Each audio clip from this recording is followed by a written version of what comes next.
दोस्तों, जंगल की शांति में एक छोटा सा जानवर जिसे हम अचानक पेड़ की एक डाल से दूसरी डाल पर बिजली की तेजी से दौड़ते हुए देखते हैं, वो गिलहरी है।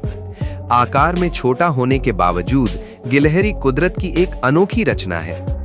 इसकी हर हरकत, हर छलांग, हर ध्यान से देखना, हर चीज में हजारों सालों के विकास का एक शानदार प्लान छिपा होता है। एक गिलहरी आमतौर पर 15 से 25 सेंटीमीटर लंबी होती है, लेकिन इसकी पूंछ लगभग उसके शरीर जितनी या उससे भी लंबी हो सकती है। ये पूंछ सिर्फ सुंदरता के लिए नहीं होती, इसका इस्तेमाल अपना बैलेंस बनाए रखने, दिशा बदलने और सर्दियों में अपने शरीर को ढकने के लिए होता है। गिलहरी की आंखें बड़ी और चमकदार होती हैं, जिससे उसे अपने आसपास के खतरे को जल्दी पहचानने में मदद मिलती है। ये जानवर इतना फुर्तीला होता है कि एक सेकंड में दिशा बदल सकता है। पेड़ों पर चढ़ना उतरना, एक डाल से दूसरी डाल तक पहुंचने के लिए हवा में उछलना, ये हर चीज में माहिर होता है। असल में गिलहरी सिर्फ एक जानवर नहीं, बल्कि जंगल की गतिशीलता का प्रतीक है। कई सभ्यताओं में गिलहरी को सावधानी, कड़ी मेहनत और समझदारी का प्रतीक माना जाता है। पुरानी लोक कथाओं से लेकर मॉडर्न बायोलॉजिकल रिसर्च तक गिलहरी हर जगह एक अहम किरदार है। हालांकि ऑस्ट्रेलिया को छोड़कर दुनिया के लगभग हर देश में गिलहरियों की 200 प्रजातियां हैं। तो चलिए सबसे पहले गिलहरी की शारीरिक बनावट के बारे में कुछ जरूरी जानकारी जान लेते हैं। गिलहरी का शरीर एकदम सही बना होता है, जैसे कुदरत ने उसे अपने हाथों से बनाया हो। एक आम गिलहरी 15 से 20 इंच तक लंबी हो सकती है। हालांकि दुनिया में गिलहरी की सबसे छोटी प्रजाति अफ्रीकन पिग्मी है। वे सिर से पूंछ तक 5 इंच तक लंबी होती हैं। हालांकि गिलहरियों की बाकी सभी प्रजातियां आकार में बड़ी होती हैं। उदाहरण के लिए इंडियन जायंट गिलहरी लगभग 34 से 37 इंच लंबी होती है। इसके अलावा उनके असल में 4 दांत होते हैं। हालांकि इसका हल्का लेकिन मजबूत मस्कुलर शरीर इसे लंबे समय तक तेजी से चलने की काबिलियत देता है। पिछले पैर अगले पैरों की तुलना में काफी लंबे होते हैं, जो इसे कूदने में मदद करते हैं। इसके पंजे बहुत तेज और मुड़े हुए होते हैं, जो पेड़ों की छाल को मजबूती से पकड़ सकते हैं। इन पंजों के बिना गिलहरी के होने की कल्पना भी नहीं की जा सकती, क्योंकि इसकी पूरी जिंदगी पेड़ों पर ही निर्भर करती है। गिलहरी के दांत भी खास तौर पर ध्यान देने लायक होते हैं। उसके आगे के 2 दांत पूरी जिंदगी बढ़ते रहते हैं, इसलिए उसके लिए सख्त मेवे या बीज खाना बहुत जरूरी है। इससे दांतों की ज्यादा ग्रोथ कंट्रोल में रहती है। क्योंकि उसकी आंखें उसके सिर के साइड में होती हैं, इसलिए वो लगभग 300 डिग्री के एंगल पर देख सकती है। इस वजह से पीछे से आ रहा कोई शिकारी भी आसानी से उसका ध्यान नहीं हटा पाता। उसकी सुनने की क्षमता भी बहुत तेज होती है। वो पत्तों की हल्की आवाज भी सुन सकती है। इन सभी शारीरिक खूबियों ने मिलकर गिलहरी को कुदरत का एक परफेक्ट कलाबाज बना दिया है। तो अब हम गिलहरी की रोजमर्रा की जिंदगी यानी रोजाना की लड़ाई और जिंदा रहने के तरीकों के बारे में जानेंगे। गिलहरी का दिन सूरज उगने के साथ शुरू होता है। खाना ढूंढना, शिकारियों से बचना, घोंसले की रक्षा करना, ये सब उसकी रोजमर्रा की जिंदगी का हिस्सा है। ये ज्यादातर मेवे, फल, बीज, फूल और कभी-कभी कीड़े खाती है। खाना इकट्ठा करते समय ये भविष्य के बारे में भी सोचती है। इसका मतलब है कि ये बहुत सारे मेवे जमीन के नीचे या पेड़ों की दरारों में छिपा देती है। पूरे दिन बेचैनी से घूमने के बाद ये दोपहर में आराम करती है, लेकिन अगर खतरे का डर हो तो वो एक पल के लिए भी लापरवाह नहीं होती। रोजाना की इस लड़ाई ने गिलहरी को कुदरत का एक अजेय योद्धा बना दिया है। तो चलिए गिलहरी की प्रेगनेंसी पीरियड और रिप्रोडक्शन के रहस्य के बारे में कुछ जानकारी लेते हैं। गिलहरियों का रिप्रोडक्शन प्रोसेस जितना तेज होता है, उतना ही रहस्यमयी। आमतौर पर गिलहरी साल में 1 या 2 बार बच्चे पैदा कर पाती हैं। ब्रीडिंग का मौसम आमतौर पर बसंत और शुरुआती मानसून में होता है, जब खाने की बहुत ज्यादा मात्रा होती है। गिलहरियों का प्रेगनेंसी पीरियड काफी कम होता है, लगभग 38 से 45 दिन। इस कम समय में मां गिलहरी के शरीर में एक बिल्कुल नई जिंदगी डेवलप होती है। जन्म के समय बच्चे पूरी तरह से अंधे, बिना बालों वाले और लाचार होते हैं। मां गिलहरी बहुत देखभाल करने वाली होती है। वो पेड़ के छेद, पत्तों के घोंसले या इंसान के घर की छत पर एक सुरक्षित ठिकाना बनाती है।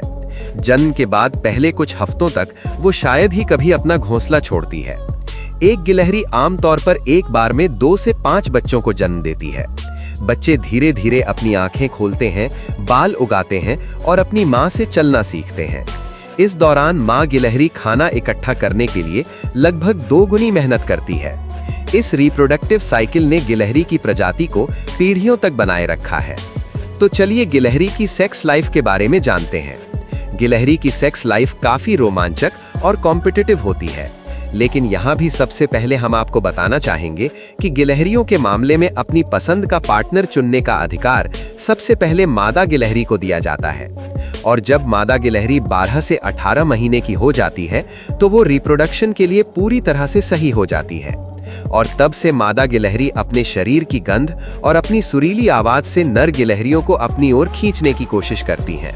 लेकिन ये काम इतना आसान नहीं है, क्योंकि मादा गिलहरी हमेशा एक मजबूत नर गिलहरी को अपना लाइफ पार्टनर बनाने की कोशिश करती हैं। इसलिए नर गिलहरी को भी एक टेस्ट का सामना करना पड़ता है। असल में कई नर गिलहरियों को मादा गिलहरी के साथ सेक्स करने के लिए आपस में कई तरह के झगड़ों में पड़ना पड़ता है, और इन झगड़ों में जो नर गिलहरी बाकी गिलहरियों से आगे होता है, मादा गिलहरी उसे अपना लाइफ पार्टनर चुन लेती है।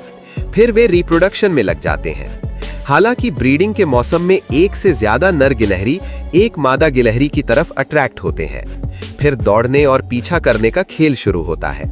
ये पीछा कभी कभी घंटों तक चल सकता है, और यहाँ सिर्फ ताकत ही नहीं बल्कि समझदारी भी अहम रोल निभाती है।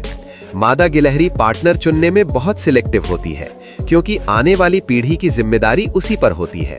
मेटिंग के बाद नर गिलहरी आमतौर पर कोई और रोल नहीं निभाते, और बच्चे को पालने की पूरी जिम्मेदारी मां की होती है। गिलहरियों की सेक्स लाइफ नेचर का एक परफेक्ट सिलेक्शन प्रोसेस है, जहां सिर्फ सबसे फिट जीन ही अगली पीढ़ी को मिलते हैं। तो अब हम गिलहरी की डाइट और खाना इकट्ठा करने की स्ट्रैटेजी के बारे में जानेंगे। गिलहरी की डाइट बहुत अलग अलग तरह की होती है। नट्स, फल, बीज, फंगस, फूल, ये सब इसके खाने में होते हैं। कभी कभी ये कीड़े या चिड़ियों के अंडे भी खा लेती है, खासकर खाने की कमी के समय। सबसे हैरान करने वाली बात है इसका खाना स्टोर करने का तरीका। गिलहरी जानती है कि सर्दियों या मुसीबतों के समय खाना मिलना मुश्किल हो सकता है, इसलिए ये पहले से खाना स्टोर कर लेती है। साइंटिस्ट इस बिहेवियर को फूड कैशिंग कहते हैं। ये सिर्फ एक जगह खाना नहीं छिपाती, ये अलग अलग जगहों पर छोटे छोटे वेयरहाउस बनाती है। एक तरफ इससे चोरी की संभावना कम हो जाती है, और दूसरी तरफ बीज नेचुरली फैल जाते हैं। गिलहरी की याददाश्त भी यहाँ जरूरी है। वो आसपास के पेड़ों, पत्थरों और माहौल को देखकर अपने खाने की जगह याद रखती है। यही याददाश्त और प्लानिंग उसे कई दूसरे जानवरों से अलग बनाती है। तो चलिए गिलहरी की सोशल लाइफ के बारे में जानते हैं। बहुत से लोग गिलहरियों को अकेला जानवर समझते हैं, लेकिन असल में उनका सोशल बिहेवियर काफी कॉम्प्लेक्स होता है। हालांकि वे ग्रुप में नहीं रहती, फिर भी उन्हें एक दूसरे की मौजूदगी का पता होता है। खतरे के समय वे खास आवाजें निकालकर दूसरी गिलहरियों को चेतावनी देती है। ये एक तरह का साइलेंट सोशल कम्युनिकेशन सिस्टम है। गिलहरियों की कुछ किस्में सर्दियों में एक ही घर में साथ रहती हैं, शरीर की गर्मी शेयर करने के लिए। ये उनके जिंदा रहने का एक अनोखा तरीका है। हालांकि गिलहरी साइज में छोटी होने के बावजूद कुदरती संतुलन बनाए रखने में उसकी भूमिका बहुत बड़ी है। ये इकट्ठा किए गए सभी मेवे, बीज और फल नहीं खाती। ये भविष्य के लिए बहुत सारा खाना जमीन के नीचे या पेड़ों की दरारों में छिपा देती है। हैरानी की बात यह है कि उसे इस छिपे हुए खाने का एक बड़ा हिस्सा कभी नहीं मिलता। ये भूले हुए बीज बाद में उगते हैं और नए पौधों को जन्म देते हैं। इस तरह गिलहरियां अनजाने में जंगल के विस्तार में अहम भूमिका निभाती हैं। कई जंगल के पौधों के फैलने में गिलहरियों का योगदान वैज्ञानिक रूप से साबित हो चुका है। इसके अलावा गिलहरियां अलग अलग कीड़ों को खाकर अपनी संख्या कंट्रोल करती हैं, जो पौधों के लिए फायदेमंद है। अगर गिलहरियां अचानक खत्म हो गईं, तो जंगल के माहौल में फूड चेन में बड़ा असंतुलन हो जाएगा। असल में गिलहरियां चुपचाप पर्यावरण की योद्धा हैं, जो अपने होने की रक्षा करने के अलावा पूरे जंगल को जिंदा रखती हैं। तो आइए गिलहरी के शिकार और खुद की रक्षा करने के तरीकों के बारे में कुछ रोमांचक बातें जानें। गिलहरी के दुश्मनों की कोई कमी नहीं है। सांप, चील, उल्लू, जंगली बिल्लियां, कुत्ते, ये सभी उसके लिए खतरा हैं। इतने सारे दुश्मनों के बीच भी ये सिर्फ अपनी समझदारी और तेजी की वजह से जिंदा रहती है। जब उसे खतरा महसूस होता है तो गिलहरी अचानक रास्ता बदल लेती है। कभी वो पेड़ की दूसरी तरफ मुड़ जाती है, कभी जमीन पर गिर जाती है और कभी वहीं रुककर छिप जाती है। वो चेतावनी के कई तरह के सिग्नल इस्तेमाल करती है, जैसे चीखना, पूंछ हिलाना, शरीर हिलाना वगैरह। इनका इस्तेमाल वो सिर्फ अपने लिए ही नहीं बल्कि अपने आसपास की दूसरी गिलहरियों को भी चेतावनी देने के लिए करती है। इन सेल्फ डिफेंस तरीकों ने इसे कमजोर शिकार नहीं बल्कि जिंदा रहने वाला एक चालाक फाइटर बना दिया है। हालांकि अगर हम गिलहरियों और इंसानों के रिश्ते की बात करें तो ये देखा जा सकता है कि गिलहरियों और इंसानी सभ्यता का रिश्ता बहुत पुराना है। गिलहरियों को हर जगह देखा जा सकता है, गांव, शहरों, पार्कों, मंदिरों में। उन्होंने इंसानों की मौजूदगी में ढलना सीख लिया है। बहुत से लोग गिलहरियों को खाना खिलाते हैं और उनसे प्यार करते हैं।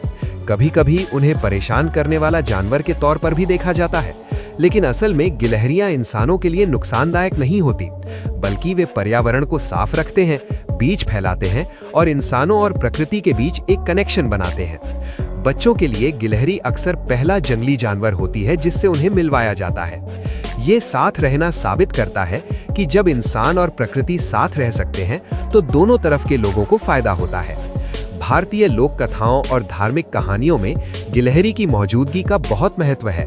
रामायण की कहानी में माना जाता है कि एक छोटी सी गिलहरी ने राम सेतु बनाने में मदद की थी। उसके शरीर पर 3 निशान उस कहानी की याद के तौर पर देखे जाते हैं। कई संस्कृतियों में गिलहरी छोटी होने के बावजूद कड़ी मेहनत, लगन और महानता की निशानी होती है। गिलहरी इस बात का जीता जागता उदाहरण है कि कैसे छोटे काम भी किसी बड़े मकसद के लिए जरूरी हो सकते हैं। इन मान्यताओं ने लोगों के मन में गिलहरियों के लिए हमदर्दी और सम्मान पैदा किया है। इसलिए गिलहरियों को बचाना मतलब सिर्फ एक जानवर को बचाना नहीं, बल्कि पूरे इकोसिस्टम को बचाना है। पेड़ लगाना, हरियाली बनाए रखना, जागरूकता बढ़ाना, ये गिलहरियों को बचाने के तरीके हैं। अगर लोग थोड़ी दया दिखाएं तो ये छोटा सा जानवर भविष्य में भी हमारे साथ इस दुनिया को शेयर कर पाएगा।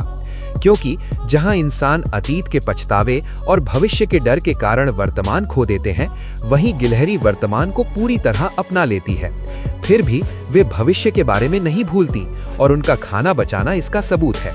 ये बैलेंस उनकी सोच है, न ज्यादा लालची न ज्यादा डरपोक। वे कुदरत की लय के साथ तालमेल बिठाकर जीते हैं। गिलहरियां हमें सिखाती हैं असली समझदारी समय से लड़ना नहीं बल्कि समय के साथ रहना है। हालांकि इंसानी समाज में बड़ा होना अक्सर ताकत और अहमियत का पैमाना होता है, लेकिन गिलहरियों का होना इस सोच को चुनौती देता है। साइज में छोटा होने के बावजूद वे जंगल के माहौल के लिए बहुत जरूरी हैं। वे बड़े पेड़ों को उगाने में भूमिका निभाती हैं, माहौल का बैलेंस बनाए रखती हैं और फूड चेन का एक अहम हिस्सा है। उनकी गैर मौजूदगी पूरे सिस्टम को हिला सकती है। ये सच हमें सिखाता है महत्व साइज में नहीं बल्कि असर की गहराई में होता है। इंसानी जिंदगी में भी छोटे काम, छोटे लोग, छोटे फैसले अक्सर सबसे बड़े बदलाव लाते हैं। जैसा कि गिलहरी कहती है, खुद को छोटा मत समझो, क्योंकि कुदरत में कोई भी गैर जरूरी नहीं है। इसलिए हमें मानना होगा कि गिलहरी एक सच्ची अडैप्टर है, क्योंकि जंगल से लेकर शहर तक, कुदरती पेड़ों से लेकर कंक्रीट की छतों तक, इसने हर जगह खुद को ढाल लिया है। ये माहौल को बदलना नहीं चाहती, बल्कि खुद को बदलकर माहौल के हिसाब से ढल जाती है। इंसान अक्सर बदलाव के खिलाफ लड़ते हैं, असलियत को नकारते हैं, लेकिन गिलहरी हमें सिखाती है जिंदा रहने का मतलब जिद नहीं बल्कि लचीलापन है। इसका ढलना हार मानना नहीं बल्कि एक तरह की चुपचाप समझदारी है। इसने बदलाव को अपनाकर अपना वजूद बनाए रखा है। ये सोच आज के इंसानों के लिए खास तौर पर काम की है। लेकिन गिलहरी हमसे कुछ नहीं मांगती, न रहने की जगह न तारीफ। फिर भी उसका भविष्य इंसानी कामों पर निर्भर करता है। जंगलों की कटाई, प्रदूषण, शहरीकरण, ये सब उसकी जिंदगी का दायरा कम कर रहे हैं। यहीं से इंसान की नैतिक जिम्मेदारी शुरू होती है। अगर हम कुदरत के सबसे छोटे हिस्से की भी इज्जत नहीं कर सकते, तो हमारी सभ्यता कितनी इंसानी है।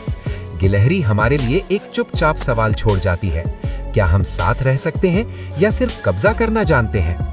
लेकिन आखिर में हम कहेंगे कि गिलहरी जिंदगी की छोटी टीचर, क्योंकि इस लंबी सफर के आखिर में गिलहरी अब सिर्फ एक जानवर नहीं रह जाती, वो एक टीचर है। ये बैलेंस, कड़ी मेहनत, ढलना, छोटेपन की ताकत और चुपचाप रहने की कीमत सिखाती है। इसकी जिंदगी हमें याद दिलाती है, जिंदगी का बड़ा होना जरूरी नहीं, बल्कि उसका गहरा होना काफी है। कुदरत में हर छोटे जीव के अंदर एक अनोखी सोच छिपी है। जो इंसान गिलहरी को देखता है और उसे सिर्फ एक जानवर दिखता है, वो शायद कुछ न सीखे, लेकिन जो इंसान अपनी जिंदगी को समझ सकता है, वो अपनी जिंदगी को नई नजर से देखना शुरू कर देगा। तो दोस्तों, आज के लिए बस इतना ही। नहीं तो कमेंट बॉक्स में इस पर कमेंट करना न भूलें और हमें बताएं कि आप क्या सोचते हैं। धन्यवाद।